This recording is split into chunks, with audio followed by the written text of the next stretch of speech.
Faced with the unimaginable horrors a battle entails, what inspires the ordinary rank-and-file soldier to reach deep within himself and find the courage to press on, regardless of the mortal dangers that lay ahead of him?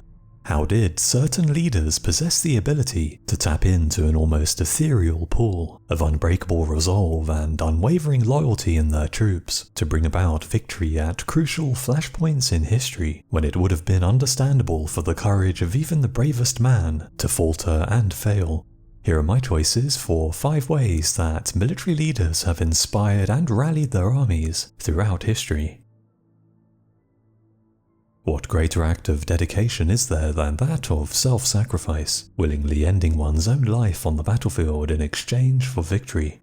Visible to all, the sight of such an act would have inspired the front lines to fight even harder. Moved by the heroic gesture and now certain that the gods were on their side, this valiant and ritualized act, a rare but integral part of ancient Roman religion, whereby a general would offer his life up to the gods of the underworld in payment for their supernatural intervention in battle.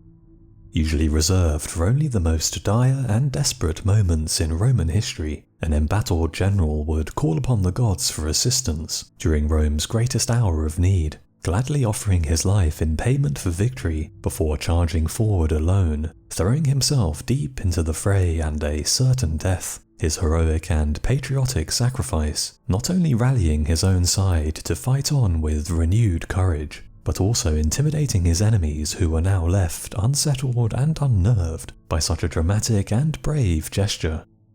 To the ancient Roman mind, the gods were not only real, but actively toyed with and interfered in the affairs of mortals, their fickle favour thus able to be won and lost by the deeds and actions of ordinary men.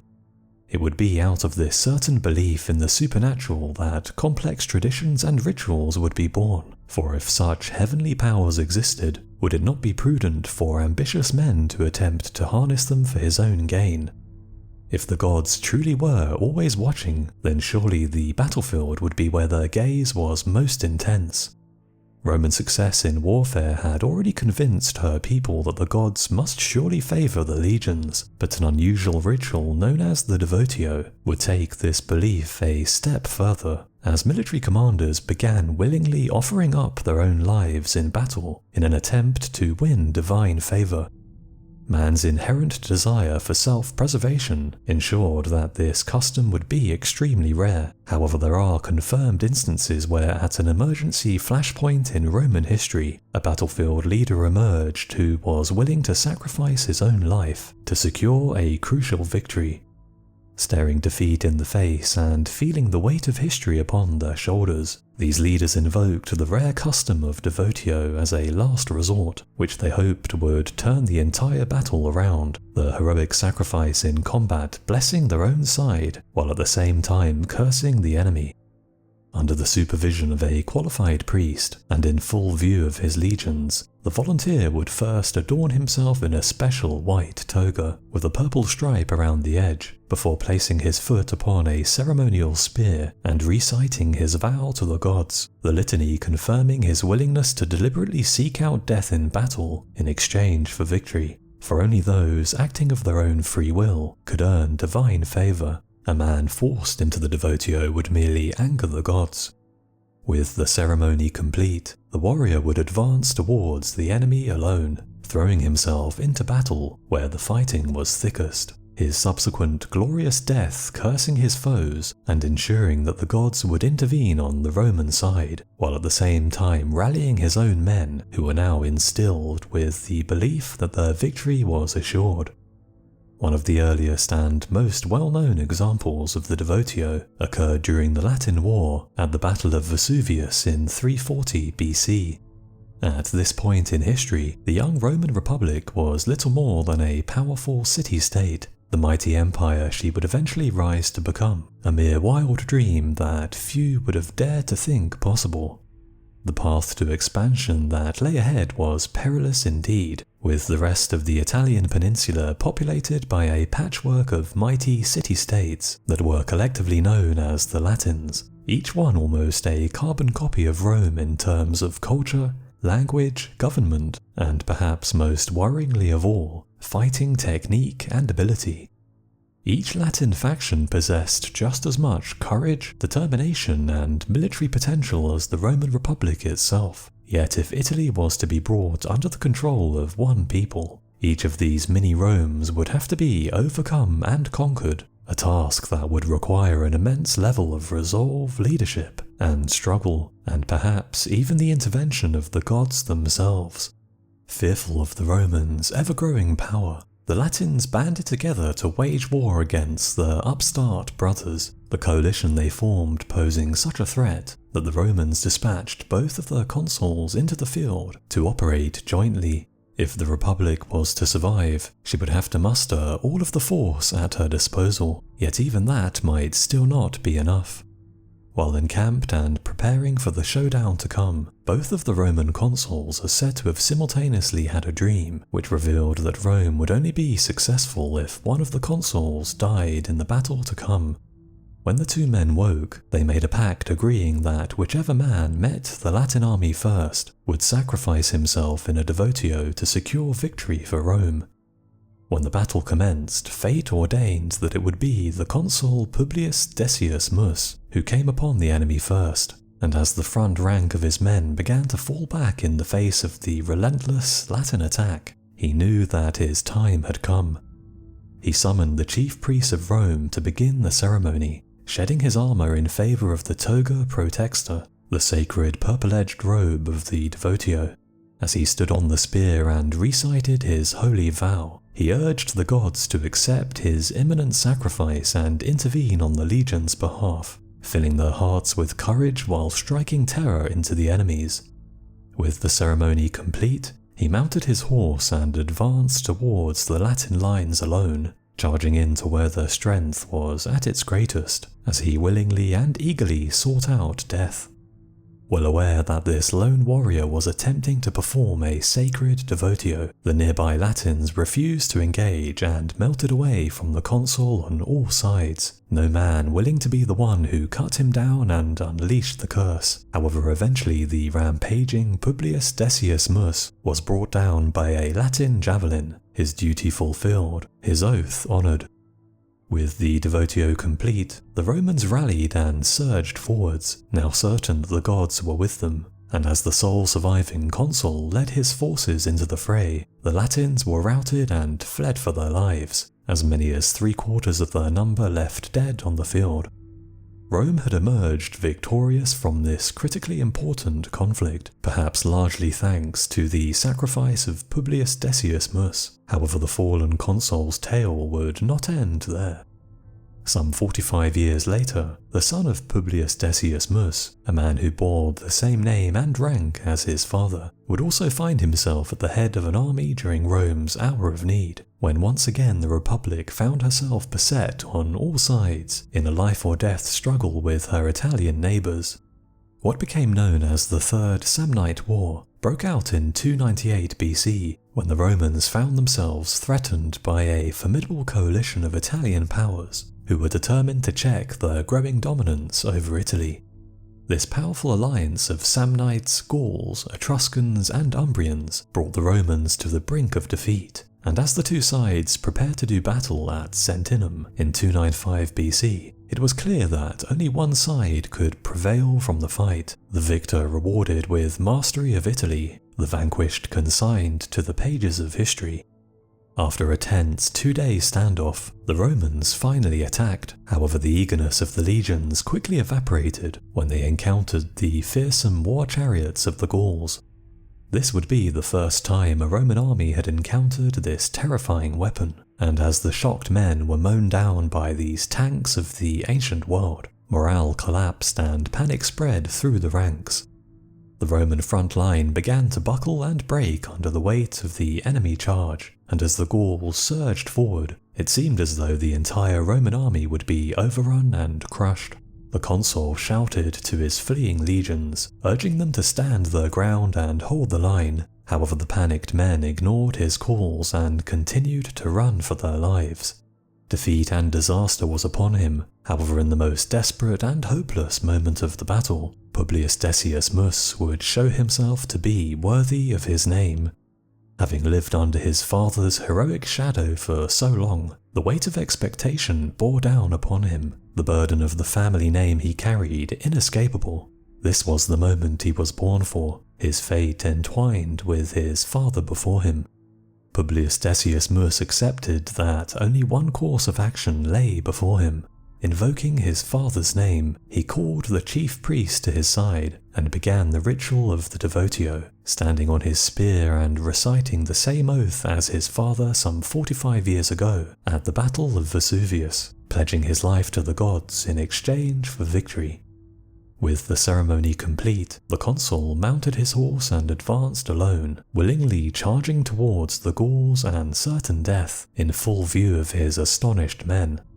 His end came quickly, the numerous enemy wasting no time in cutting down this seemingly crazed man who so desired death, unaware of the religious ritual they were unknowingly participating in.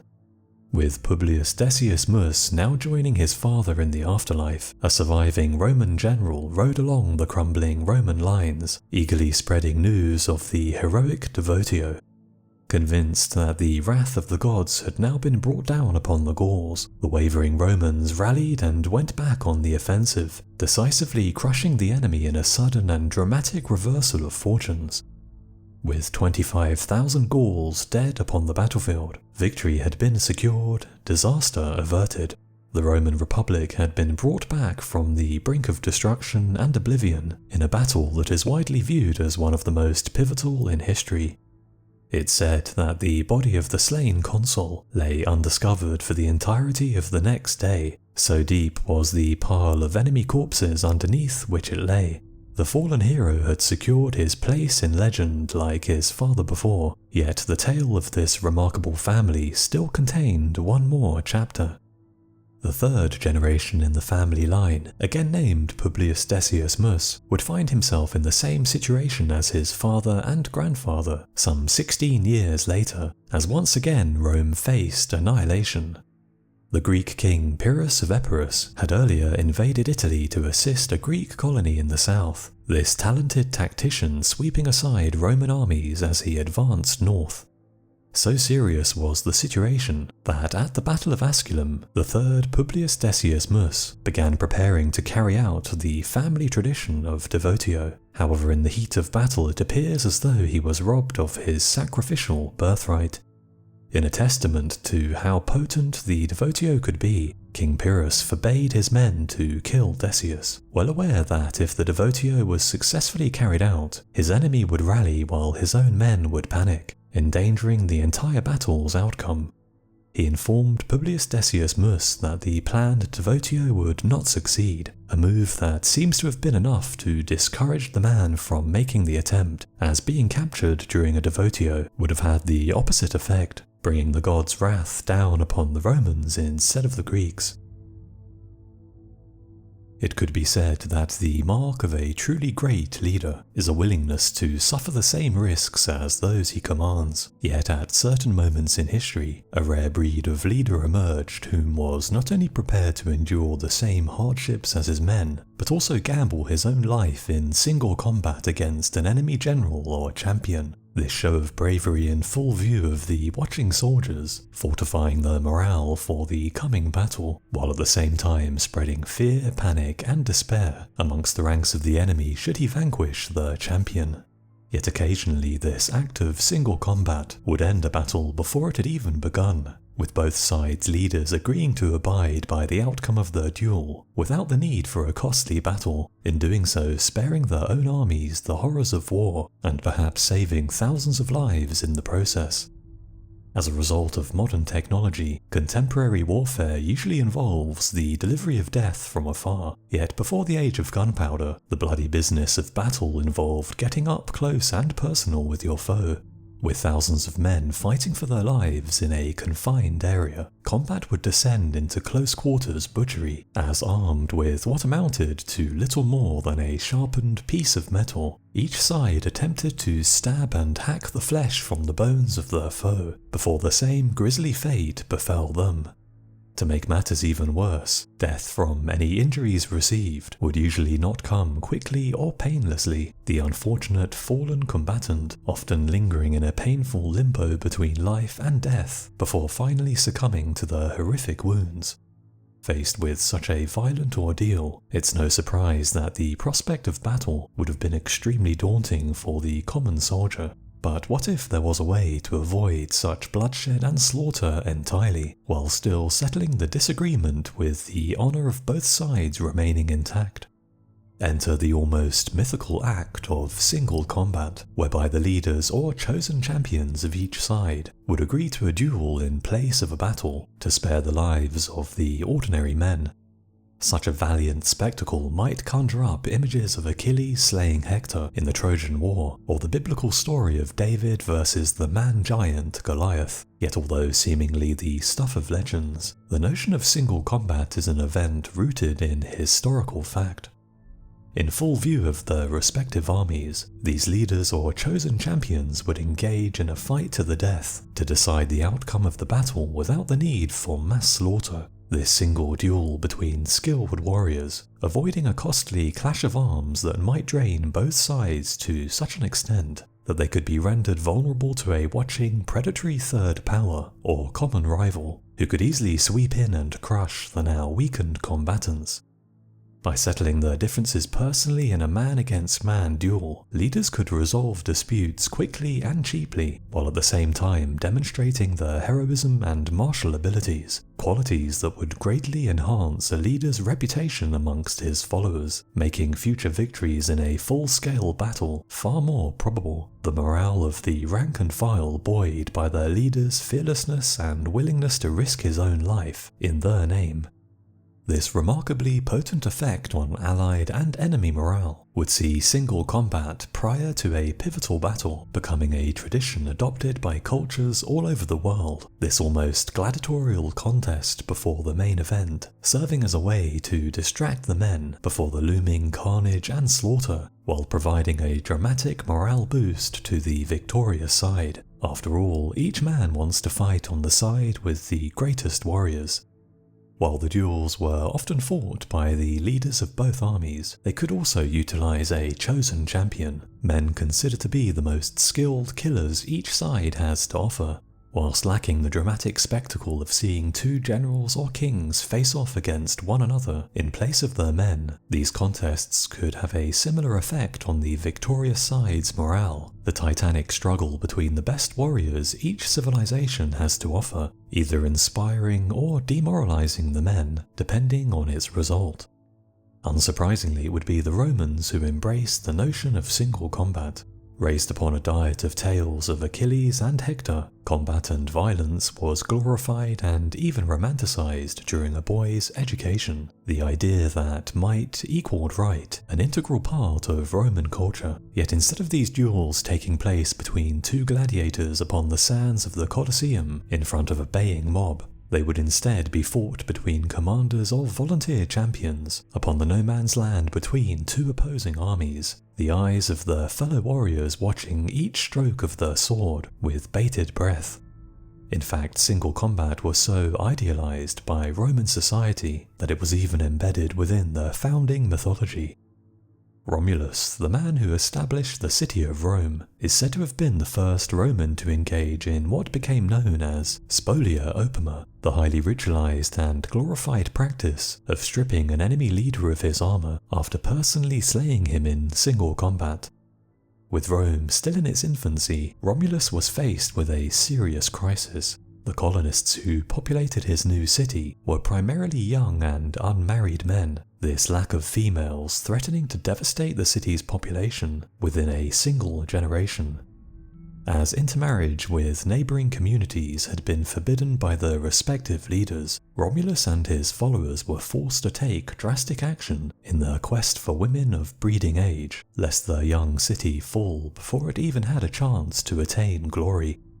Romulus organised a lavish festival to which he invited the people of Rome's neighbouring cities. However, this gesture of friendship was merely an elaborate ruse. as his guests dropped their guard and preoccupied themselves with the generous festivities, the Romans made their move, sweeping in and abducting all of the women of marriageable age. The answer to such an outrageous affront could only be war, yet it would be in the resulting battle that Romulus cut down a rival king in single combat, stripping his still warm corpse of its armour, before mercilessly crushing the fallen king's army and sacking his city, forever establishing the practice of Spolia opima within Roman mythology. The first man to attain this most yearned-for feat after Romulus would be Aulus Cornelius Cossus, a politician and general who lived in the 5th century BC. During a war with the neighbouring Etruscans, Cossus forever immortalised his name by obtaining the Spolia opima after slaying King Lars Tolumnius in single combat, decapitating the corpse and placing its head upon a lance, which he then paraded in front of the now horrified enemy army. The sight of this grisly trophy is said to have rallied the Romans, while at the same time caused the Etruscans to flee in terror, the very public duel and its macabre aftermath directly contributing to the Roman victory. The third and final confirmed instance of Spolia opima was claimed by Marcus Claudius Marcellus, a 5 times consul of the Roman Republic. With the Gaulish tribes of northern Italy declaring war on Rome in 225 BC, 4 years of bitter fighting followed. However, after finally evicting the trespassers from Roman territory, Marcellus took the fight back to the Gauls, invading their homeland to extract revenge and vanquish this barbarian threat once and for all. Upon sighting the Roman army, the Gauls immediately advanced forward to meet them in open battle. However, as the two sides lined up in preparation for the oncoming slaughter, the Gaulish king Viridomarus rode out in front of his men, approached the Roman lines, and challenged Marcellus to single combat.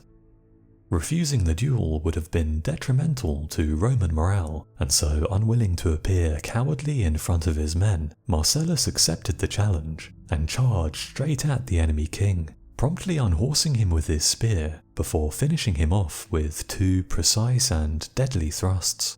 As he stripped the fallen king of his ornate and highly valuable armour, the watching Romans surged forward, the death of the enemy king by their own leader's hand, instilling them with an unshakable pride. Conversely, having just witnessed their king bested in combat and slain by the enemy commander, the Gauls' confidence quickly abandoned them, and in the ensuing battle they were decisively routed and defeated, with thousands drowning in the nearby river as they attempted to flee. Yet perhaps the most well-known example of single combat deciding a battle occurred during Rome's war with her neighbouring city of Alba Longa. Although technically enemies, the two sides were almost identical in terms of culture and military tactics, and are even said to have shared bloodlines as well as shared enemies, leading to historians comparing the conflict to a civil war. As both armies prepared for battle, the Alban dictator realized that regardless of which side emerged victorious, both Rome and Alba Longa would ultimately lose, as the fighting was likely to be so costly that their mutual rivals, the Etruscans, would almost certainly attack after the battle and finish off both the victor and vanquished in their now weakened states. The proposed solution to this strategic conundrum was simple yet effective. In order to avoid a ruinous battle that would bring about the doom of both Rome and Alba Longa, both leaders agreed to resolve their dispute not through single combat, but through triple combat. By chance, both armies contained triplet brothers, who just so happened to be considered the best warriors each side had to offer. It was thus agreed that the pair of triplets would do battle, with the result of their duel settling the outcome of the entire battle. As both armies formed up, the triplets from each side commenced fighting in full view of the watching soldiers, who were no doubt relieved that they would be spared a potential gruesome death. In the opening moments of the duel, the Roman brothers managed to inflict injuries upon each of the Alba triplets. However, this minor victory came at a steep price, with 2 of the Roman triplets slain in the process. With the lone Roman survivor now outnumbered 3-1, it seemed as though the contest would soon be at an end, but in an unusual turn of events, the Roman began running across the battle seemingly in panic, causing the Alban triplets to eagerly pursue him, scenting blood and fear in the air. However, rather than giving in to cowardice, the Roman was luring his quarry into a trap. In their impetuous pursuit, the Alban triplets became separated from one another as each brother was moving at a different speed due to the variation in the severity of each man's injuries. The least injured brother reached the Roman first, yet with his advantage of numbers now nullified, he was swiftly cut down by the now rage-possessed sole surviving Roman triplet. Before the two remaining Albans could regroup, the Roman threw himself upon the second triplet, easily slaying him with a flurry of blows from his gladius. The sole surviving Alban triplet was now not only winded from his pursuit and emotionally broken by the sight of his two brothers slain before his eyes, but he was also the most severely injured, and thus likely unable to put up much of a fight on his own. With all of his remaining strength, he stood against his Roman counterpart, who was now elated by the sudden reversal of fortunes and cheering of the watching Roman army. The Roman bellowed that while his first two kills were for his fallen brothers, this final kill would be for the glory of Rome, as he thrust his gladius into the Alban's throat, killing him instantly. The death of 5 men had decided an entire battle and prevented the loss of perhaps thousands of soldiers, leaving the Albans a vassal state of Rome with the power of both sides still intact should the Etruscans dare to make their move. Yet it wasn't only the Romans who were fond of single combat, and the practice had been noted in many human cultures around the world over the centuries. Early in his career, the Greek king Pyrrhus of Epirus is said to have duelled a Macedonian general and renowned swordsman in single combat, the king whose name would one day become synonymous with Pyrrhic victories, proving his skill and bravery by defeating the Macedonian and thus winning the battle without the loss of any of his men. In the New World, the chiefs of the Crow and Shoshone tribes of Wyoming resorted to single combat after 5 days of bloody struggle in a dispute over rights to prime hunting grounds in the Wind River mountain range. With the body count on both sides mounting, the chiefs decided to settle the issue man on man in a fight to the death, the epic hilltop duel fought in full view of both armies below. Chief Washakie of the Shoshone emerged victorious, honouring his defeated foe by foregoing his right to scalp him, instead cutting out his heart and mounting it upon the end of his spear, the surviving Crow tribe warriors who had witnessed the duel abiding by the fallen chief's agreement by leaving the area and surrendering their claim on the land. Single combat was also common on a smaller scale in medieval Japan, where clashes between small cohorts of warriors on the battlefield would often be settled by a duel between the samurai commanders, forcing the entire unit of the vanquished samurai to retreat, thus minimizing overall casualties. As time passed and technology advanced, the ancient tradition of single combat on the battlefield gave way to the age of gentlemanly duels, where matters of personal honor could be settled in a fair fight, while in wartime the aerial dogfights of the 20th century would recapture some of the chivalry and heroism of historical single combat. The power embedded within the words of a gifted orator can easily outmatch the might of any army that stands against him. This rare ability to infuse ideas into a man's very soul, capable of inspiring others to achieve great feats that might have otherwise been impossible, driving them to willingly undertake the most dangerous of journeys and endure the most ruinous of ordeals, without the need for coercion, threats, or rewards.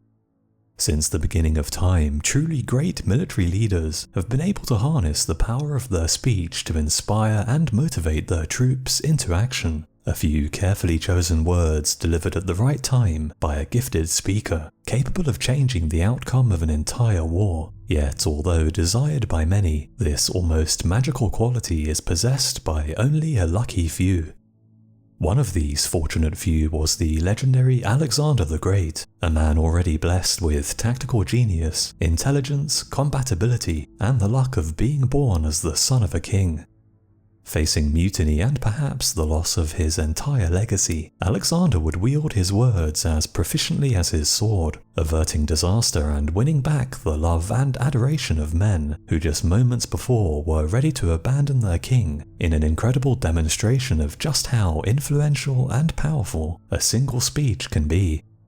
After inheriting the Macedonian crown, and more importantly the Macedonian army, from his late father at just 20 years of age, Alexander embarked upon a 10-year-long military campaign which saw the sprawling Persian Empire toppled and brought under his control, along with all of Greece and ancient Egypt. However, even this previously unthinkable achievement was not enough to satiate Alexander's desire for conquest and fame.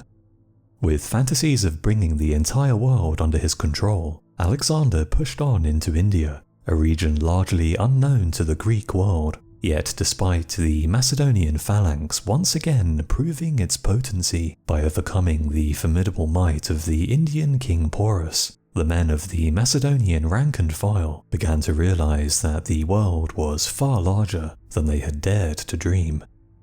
With their king wishing to advance deeper into unexplored India, doubt began to creep into the minds of the hard-pressed ordinary soldiers. How many more tribes and kingdoms still stood in their way? How many battles still lay ahead? Would any of them ever see home again? With no end to their king's conquests in sight, the Macedonians who had followed Alexander to the edge of the known world had grown weary of his perpetual quest for personal glory and immortality, and having endured 7 years of almost constant warfare, they began to believe that their broken bodies would be doomed to be buried in this foreign land, so far from a home which they longed to see just one more time. Sensing that his men had reached their limit, Alexander realized that pressing on would risk everything he had achieved, and after announcing that the omens to continue into India were unfavorable, he ended the long march and returned to Babylon. However, mutinous feeling amongst the Macedonians still bubbled under the surface. Many grievances against Alexander had built up over the past decade amongst his Macedonian soldiers, hard-fought years which had seen Alexander increasingly adopt Persian customs and fall under the sway of Eastern advisors. His decision to incorporate Persian soldiers and officers into the army, further alienating his already discontented Macedonian subjects, who saw this move as a direct threat to their own privileged position within the new empire he had forged. This simmering resentment came to a head at the Persian city of Opis in 324 BC, when Alexander announced that he intended to send home his longest-serving Macedonian veterans. Although this move was probably an attempt to appease these homesick men and reward them for their loyalty and long years of service, the veterans interpreted their king's decision as a punishment for their earlier refusal to advance further into India. Believing that Alexander was plotting to discard them and transfer his seat of power from Macedonia to Asia, his men raised their objections and warned Alexander that if he proceeded with his plans, then he may as well discharge the entire army, an open threat that signaled their intention to mutiny. After ruthlessly executing the uprising's 13 ringleaders, Alexander attempted to win back the love and loyalty of the now terrified Macedonians who had built him an empire with their blood, sweat, and spears, delivering one of history's most famous speeches, for he knew that if his Macedonians abandoned him, the entire empire would almost certainly fall apart. He began the speech by assuring his men that if they genuinely wished to return home, he would not stand in their way. However, he next reminded them of just how far they had come under the leadership of both him and his father. In just a few short years, the Macedonian people had gone from little more than mountain-dwelling barbarians to rulers of much of the known world. Bitter rivals who had once pillaged their lands and enslaved their people now lay vanquished and subjugated at the feet of the Macedonians, while the other Greek city-states who for centuries had looked down upon Macedonia with disdain now grovelled beneath them. The master had become the slave, the conquerors had become the conquered. In just 2 generations, the Macedonian people had been elevated from rough tribesmen scratching a living in the hills to civilized city dwellers governed by codified laws, their coffers filled with the treasures of the Persians, Egyptians, and Indians. He reminded them again that all of this had been made possible thanks to his stewardship, and while they were now generals, governors, and men to be respected and feared, their purses overflowing with newfound riches, Alexander himself claimed to have taken nothing for himself, the vast hoard of treasure under his control, merely temporarily guarded and held on his people's behalf. He then spoke of his own heroism and how he had endured the same hardships as the ordinary soldier, with some accounts suggesting that he even exposed his chest to reveal the myriad of wounds he had suffered in battle. "There is no part of my body but my back which has not a scar," he bellowed, a reference to the fact that he never fled from an enemy in his life, for only a coward would allow himself to be wounded in the back. The swords, arrows, clubs, and stones of the enemies they had faced together had all left their mark upon the king's battered body. Such terrible wounds suffered for the sake of the ordinary soldier's lives, glory, and wealth, and not his own. The privations suffered on their long journey had forged a bond that only men who had shed blood together understand. Those long years spent in each other's company, seeing weddings celebrated, children born, and mutual friends lost. The implications of his words was clear. Having achieved such incredible feats and been through so much together, how could the men now even dare to consider abandoning their king? Where was their gratitude for all he had given them? It was then that the tone of his speech changed. As though angered by his own words, he now shamed and berated his men for having the audacity to desert their leader so far from home and deep within enemy territory. What kind of man could abandon a king who had achieved so much in the name and service of the Macedonian people? "Depart if you wish," he mocked. "Go home and report that you left your king under the protection of conquered foreigners, for he intended to continue on regardless with his loyal Persian soldiers and officers." With his speech over, Alexander retreated into the privacy of his tent, leaving his shocked soldiers in silence, the men now ashamed of their mutinous actions. For 3 long days the king refused to meet with any of his Macedonians, many of whom now crowded around the royal tent in a desperate day and night vigil, their calls for their beloved king to come out and take pity on them coldly ignored. In full view of the now grovelling Macedonian soldiers, loyal Persian followers were warmly invited into the king's company, with many of them appointed to positions of high command within the royal army. Men who were on the verge of mutiny just 3 days earlier were now begging to be readmitted into Alexander's confidence, their will to abandon their king utterly crushed by a brilliant example of skilled oration. Sensing that his machinations had finally come to fruition, Alexander emerged from the tent and reconciled with the Macedonians, the relieved men joining him in a huge celebratory feast attended by 9,000 guests, where Macedonian and Persian intermingled in harmony. The power of one man's words had quelled the rebellious mob and averted catastrophe, and although the accuracy of Alexander's speech is open to debate, it still remains one of the best demonstrations of how skillful oratory can influence the minds of men and bend history itself into obeying a gifted speaker's desires. Battles are an unavoidable consequence of war. This clash of 2 opposing sides, a costly but necessary expenditure of manpower and treasure. But what if it was possible to emerge from a battle not only with victory, but also without a shot fired or the loss of a single soldier, and even end the day with greater numbers than you started with, the ranks of your army bolstered by men who just moments before were your enemies?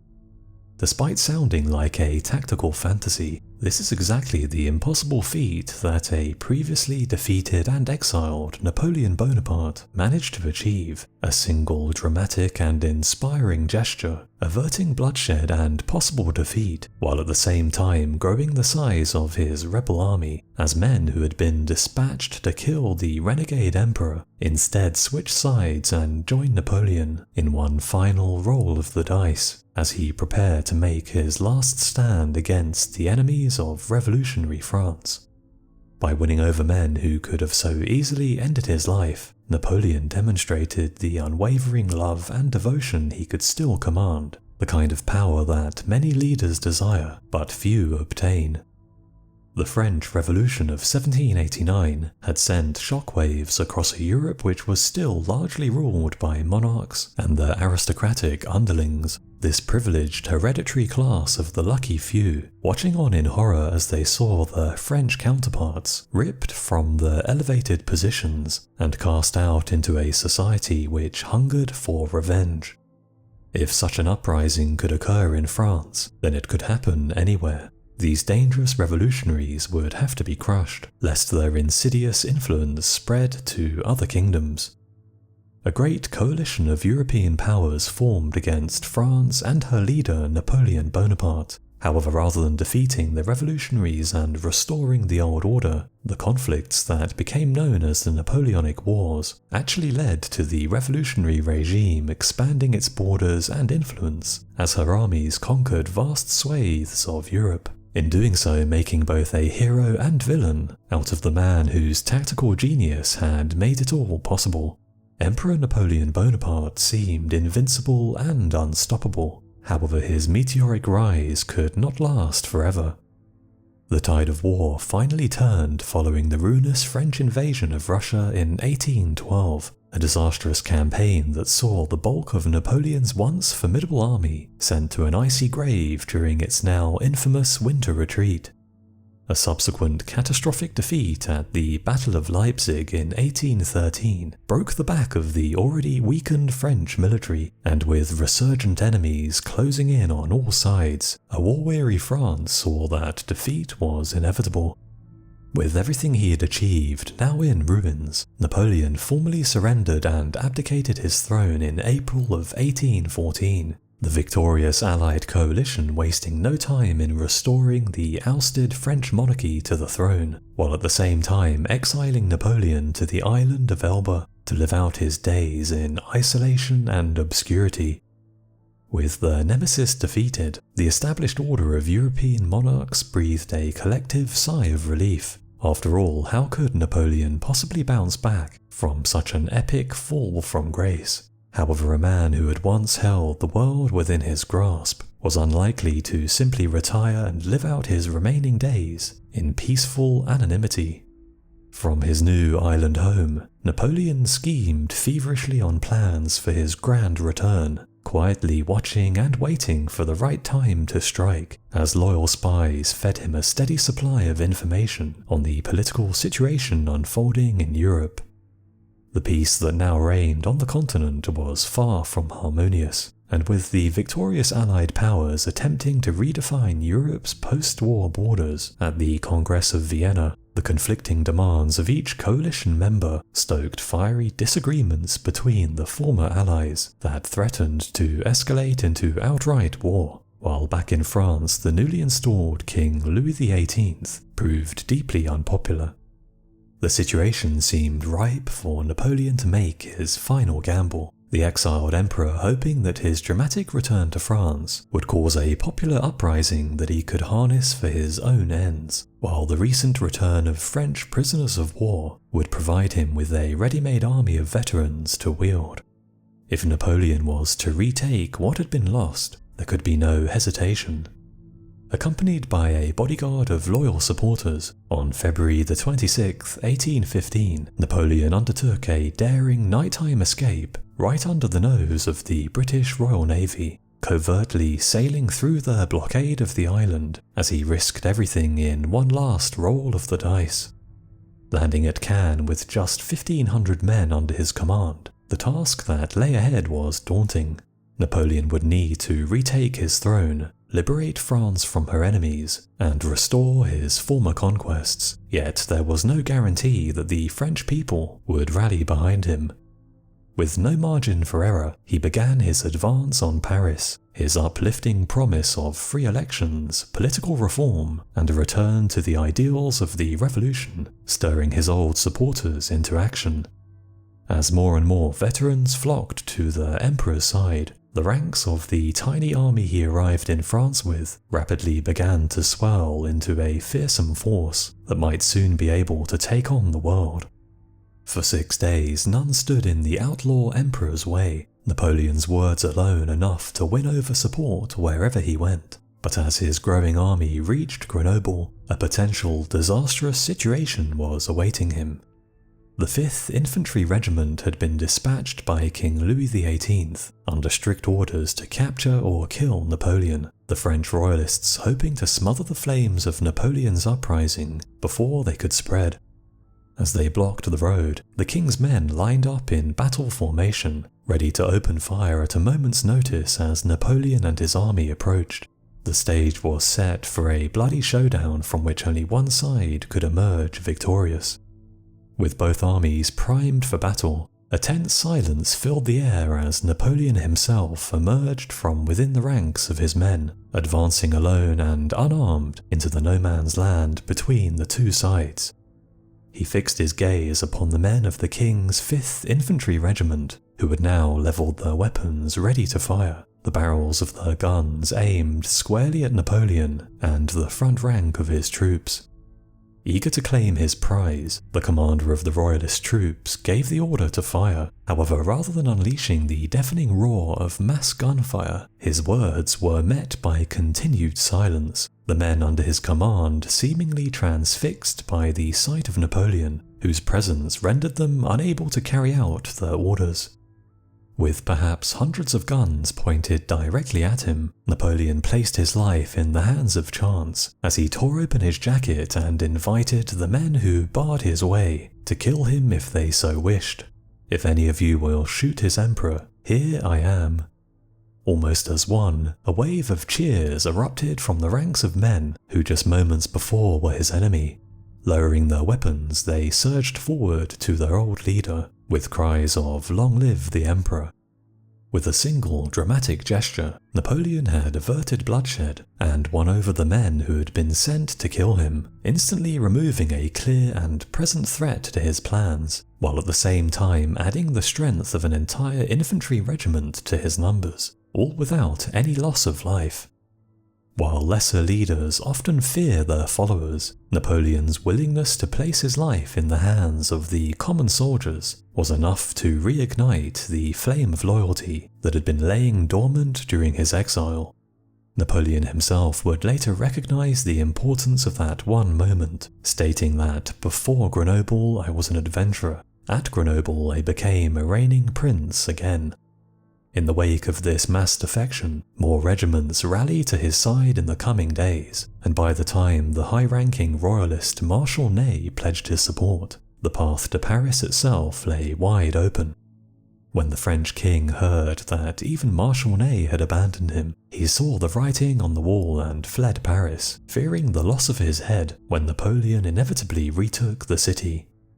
Within just 3 weeks, Napoleon had gone from a fallen exile to one of the most powerful men in the world, the army he had now amassed, as potent as any he had commanded during the Napoleonic Wars. However, his ascent to power would not go unchecked, and determined to bury their old foe once and for all, the fragmented enemy coalition agreed to put aside their differences and join together in one final war against revolutionary France. Although no doubt jubilant at his meteoric return to power, the strategic situation Napoleon faced was bleak. With the formation of the 7th Coalition, war against the combined might of all of the great powers of Europe was now inevitable. With perhaps just 250,000 men, Napoleon would have to repel and defeat an 850,000 strong coalition force in a fight across 4 separate fronts, all while at the same time having to contend with a possible royalist insurrection on home ground, a feat that proved elusive even for a man ranked as one of the greatest military tacticians of all time. Following a resounding defeat at the Battle of Waterloo on the 18th of June, 1815, Napoleon's fleeting 100-day reign was brought to an abrupt end, as he was forced to abdicate for a second and final time, once again sent into exile, where he would die just 6 years later. Death is an inescapable symptom of human existence, yet while the memory of the majority who have walked the earth is destined to fade into oblivion, the names of a select few become immortalized in history as a result of the deeds they committed and feats they achieved during their scant years of precious life. Julius Caesar was one such man who would cheat everlasting anonymity, his actions in life echoing through the millennia and ensuring his eternal fame. Yet the formidable accomplishments that led to his name still being spoken 2,000 years after his death were not won solely as a result of his own efforts. This monumental legacy was built upon a foundation of struggle, sacrifice, and bloodshed by an army of loyal and committed followers. Yet how does one leader persuade thousands and even hundreds of thousands of men to willingly follow him into almost certain doom? What made so many choose to abandon their former lives and follow Caesar into countless deadly battles and endure terrible hardships in his service? A desire for wealth and worldly riches can only motivate a man so far. Caesar was blessed with many of the traits that make for an effective leader. As a talented military commander, a shrewd politician, a gifted orator, and a lucky gambler, he was able to inspire fervent loyalty in the men under his command and attract competent followers to his cause. Yet it was perhaps his willingness to lead by example from the front that would prove to be the quality that truly made his men love him. Caesar is said to have enjoyed an easy camaraderie with his legions that other men of noble birth envied. He ate with them, slept with them, and fought alongside them, never shirking away from personal hardship and danger. This willingness to endure the same deprivations and risks as those he commanded, earning the respect and trust of the rank-and-file legionaries. His men knew that while he expected the best from every soldier, he also gave his best, holding himself to the same high standards as those under his command. Caesar was well aware that by leading from the front he was increasing the probability of his own personal success, his legions inspired by his example to fight longer and harder than the legions of his enemies, while being so close to his troops, enhanced the speed and effectiveness of communications, his orders reaching the men unfiltered and uncorrupted, and allowing him to nimbly alter battle plans depending on how events were unfolding. One of the best demonstrations of Caesar's willingness to lead from the front no matter the risk occurred at the Battle of Munda in 45 BC, the final and decisive battle that ended the Roman Civil War and signalled the death of the Roman Republic and ascension of the empire with Caesar as its sole dictator. After nearly 4 years of bitter and ruinous conflict, by 46 BC, it appeared as though Julius Caesar had finally gained the upper hand over his rivals, following his victories at the battles of Marcellus and Thapsus. These decisive battles, coupled with the death of Caesar's nemesis, Pompey the Great, had left the Republic's cause in ruins, the scant remaining forces contained within Hispania, their ability to wage war seemingly at an end. However, Pompey's sons refused to give in to their hated enemy and resolved to continue their father's struggle against the upstart tyrant who had taken over Rome. Despite having suffered numerous setbacks, in early 46 BC their faltering cause was rekindled when 2 legions of former Pompeian veterans stationed in Hispania abandoned Caesar and declared themselves for Gnaeus Pompeius, the son of Pompey the Great, and drove Caesar's proconsul from Hispania. Acting as a beacon for Caesar's remaining rivals, this new army was quickly bolstered by the scattered remnants of the defeated Pompeian army, their combined forces posing a significant threat that would require Caesar's immediate attention. With all of Hispania now under enemy control, Caesar was forced to take to the field once more for what would be his final campaign. Covering the distance within a single month, Caesar's sudden arrival in Hispania surprised his foes. However, with 70,000 men under their control, compared to just 40,000 commanded by Caesar, they were in no rush to meet him in open battle. Realizing that a quick and decisive fight was exactly the outcome Caesar desired, the Pompeian commanders stayed behind their fortified walls in the city of Cordoba, forcing Caesar's army to forage for food and shelter as winter set in, hoping for hunger and mutiny to win the day without risking their own position. Yet Caesar would not sit idly by and wait for his enemy to come to him. Taking back the initiative, he engaged in and won several smaller-scale skirmishes elsewhere, capturing nearby towns in the process. This string of minor but symbolic successes unsettling the bulk of the Pompeian troops and causing many to defect over to Caesar, unwilling to end the war on the losing side. With their numbers rapidly dwindling, the Pompeians were forced into giving Caesar the battle he wanted before their advantage in numbers was lost.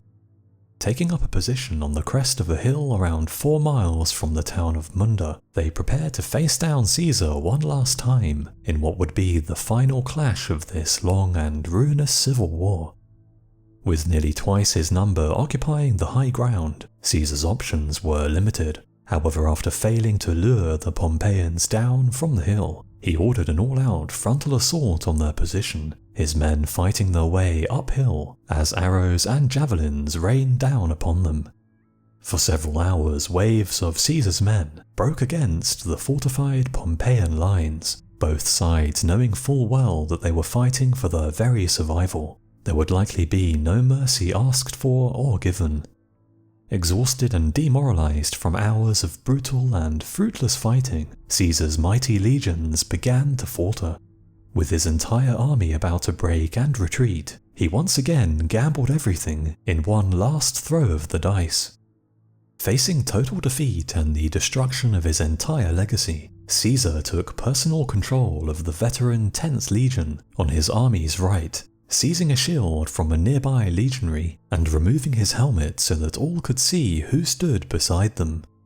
"This will be the end of my life and of your military service," he shouted, before charging uphill towards the enemy lines as swarms of javelins and arrows landed around him, the Pompeians above eagerly attempting to eliminate the man who had caused so much harm to their beloved republic.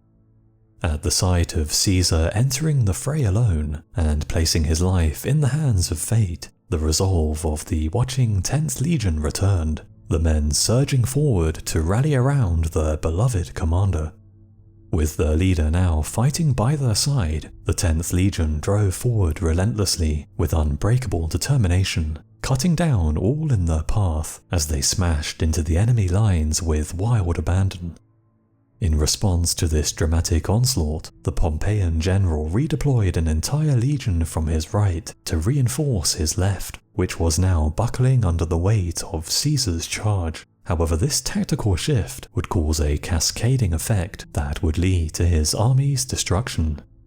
Having lost such a substantial number of men, the Pompeian right was left significantly weakened, a vulnerability which was greedily exploited by Caesar's watching cavalry, who took advantage of this shift in fortunes and immediately attacked. As Caesar's cavalry drove back the Pompeian right, his ally King Bogud of Mauritania attacked their undefended camp in the rear, forcing the remaining Pompeian cavalry to make haste back to their camp to deal with this emerging threat. However, the watching Pompeian infantry were not privy to the bigger tactical picture of the unfolding battle. Already under heavy attack on their left by the 10th Legion led personally by Caesar, and on their right by the now rampaging enemy cavalry, they misinterpreted this redeployment of their own cavalry as merely the cowardly horsemen attempting to save their own skins by fleeing the battle. Believing that their only cavalry support had fled the field, panic spread through the beleaguered infantry ranks, and their morale shattered, causing the entire army to rout. As the once formidable Pompeian legions crumbled and fled for their lives, Caesar's victory was finally complete. His bold and decisive decision to personally take charge of the 10th Legion at the most critical point in the battle created a remarkable chain reaction of events that rippled across the battlefield. His act of leading his men from the front directly resulting in victory, as some 30,000 enemy troops lay dead at a cost of just 1,000 of his own men. After his decisive victory at the Battle of Munda, all military oppositions to Caesar's rule effectively ceased to exist, and the victorious conqueror returned to Rome to assume the office of dictator. However, just a year later his surviving political enemies would achieve what so many generals had failed, as the titan of history was stabbed to death during a meeting of the Senate at the Theatre of Pompey in Rome, a building aptly named after the fallen Caesar's one-time arch-rival, Pompey the Great. So those are my choices for 5 ways military leaders have inspired and rallied their armies throughout history. Let me know which other ways you would have included in the comments below, and I'll see you again on the next video.